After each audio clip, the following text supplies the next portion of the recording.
Hello everyone, good morning. কেমন আছো তোমরা সবাই? আমি খুব ভালো আছি, আশা করছি তোমরাও খুব ভালো আছো। এখন বাজে সকাল 6টা। আর বাইরেটা কীরকম অন্ধকার দেখেছো তো? আমাকে 6টার মধ্যে মানে 6টার সময় এই অন্ধকারের মধ্যে উঠতেই হয়, কারণ জয়ের হচ্ছে এই সপ্তাহে নাইট ডিউটি। আর নাইট ডিউটিতে থাকলে 6:30টার সময় জয় চলে আসে, তো আগে আগে উঠে ওর জন্য আমাকে খাবার তো বানাতেই হবে, তাই না? আর খাবারের সাথে সাথে আমি না লাঞ্চটাও প্রিপেয়ার করে নিই, কারণ পরে না হলে জয় তো ঘুমোবে আর রিহুকে সামলানোর মতন কেউই থাকবে না।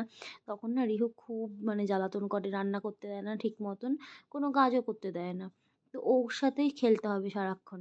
তার জন্য আমি একবারে রান্নাটা করে নিই আমি দুপুরের, যাতে আমার পরে অসুবিধা না হয়।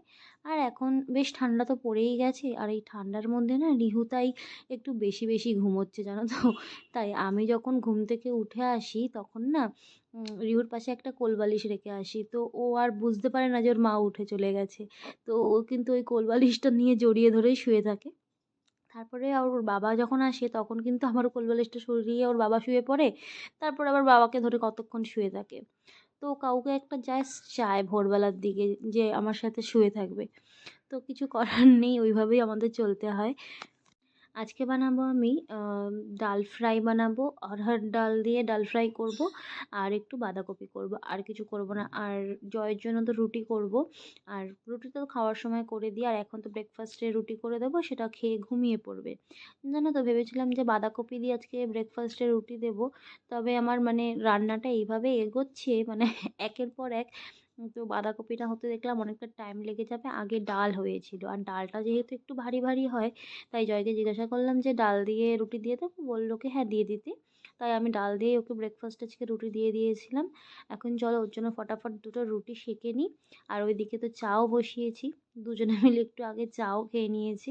আর একদিকে বাঁধাকপি এখন হচ্ছে, বাঁধাকপিটা হতে যেহেতু একটু টাইম লাগে, তাই আমি আগেই ডাল দিয়েই এখন দিয়ে দেবো জয়কে খেতে। আমি আগে রুটি করলে জানো তো কেন জানি না একদম খাওয়াই যেত না। একটু তো ফুলতো না, আর তার মধ্যে না একদম শক্ত হয়ে যেত ৫ মিনিট ১০ মিনিটের মধ্যেই, ৫ থেকে ১০ মিনিটের মধ্যেই। যতক্ষণ হটপটে থাকতো ততক্ষণ ঠিক থাকতো, আর তারপরে না একদম পাঁপড় হয়ে যেত, পাঁপড়। তো যাই হোক, আমি না মানে ভালো লাগতো না। জয়ও এখন যেহেতু ৩ বেলায় রুটি খায়, তো আমারও কীরকম লাগতো এই রুটিগুলো ওকে খাওয়াতে। তাই যাই হোক, আমি মার থেকে জিজ্ঞাসা করেছিলাম আমার কেন হয়, কারণ আমার আমি যে আটাটা মাখি, সেই আটা দিয়ে যদি অন্য কেউ রুটি করে সেটা কিন্তু ভালোই হবে, মানে হয়ও ভালো, আমি দেখেছি। কিন্তু আমি করলেই ভালো হয় না। তো আমার মা জিজ্ঞাসা করলো যে তুই কি বেশি বেশি উল্টাস রুটিগুলোকে? তা আমি বললাম হ্যাঁ, আমি তো উল্টাই বারবার করে। তাই আমি বললাম যে, মা বললো বেশি উল্টাবে না, অল্প অল্প মানে ১-২ বার উল্টে ব্যাস সেঁকে নিবি, তাহলে দেখবি কিছু হবে না। তো তারপর থেকে আমি না সেই রকমই করি, বেশি উল্টাই না, জাস্ট ১-২ বার উল্টে সেঁকে নিই, মানে ভালোভাবে হতে দিই আর কি জিনিসটাকে। তো তারপর থেকে আমার রুটি বেশ ফোলে, আর অনেকক্ষণ কিন্তু নরমও থাকে। এখন আর অসুবিধা হয় না। আস্তে আস্তে জয়ও বলেছে যে আমি রুটিতে অনেকটাই ইমপ্রুভ করেছি। তো তারপরে কিন্তু মানে রিহু ঘুম থেকে উঠে গেছিলো, আর জয় বলল যে ঠিক আছে তোমার কাজ তুমি আগে করে আসো, বেশিক্ষণ তো লাগবে না, আমি দেখছি ওকে।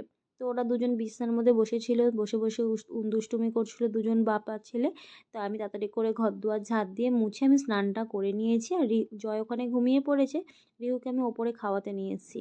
এই যে রেলিংয়ের উপরে বসিয়ে খাওয়াচ্ছি, সবাই কিন্তু ভাববে যে পেছনে যদি পড়ে যায় তাহলে কি হবে, কিন্তু পেছনে কিন্তু যে ছাদটা আছে, ছাদটা না একদম গায়ের সাথে লাগানো।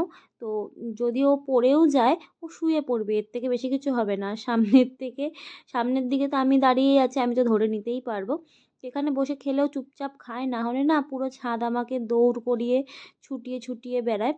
তাই জন্য আমি এখানে ওকে চুপচাপ বসিয়ে রেখেছি। তারপরে ওকে খাওয়ানোর পর কিছুক্ষণ আমি রোদ্দুরে ছিলাম। রোদ্দুরে থাকার পর দুজনে একটু রোদ্দুর পুইয়ে নিলাম, তারপরে কিন্তু চলে গেলাম আমরা একটু নিচে, কারণ আমার ভাতটাও তো বসানো বাকি ছিল, তাই না?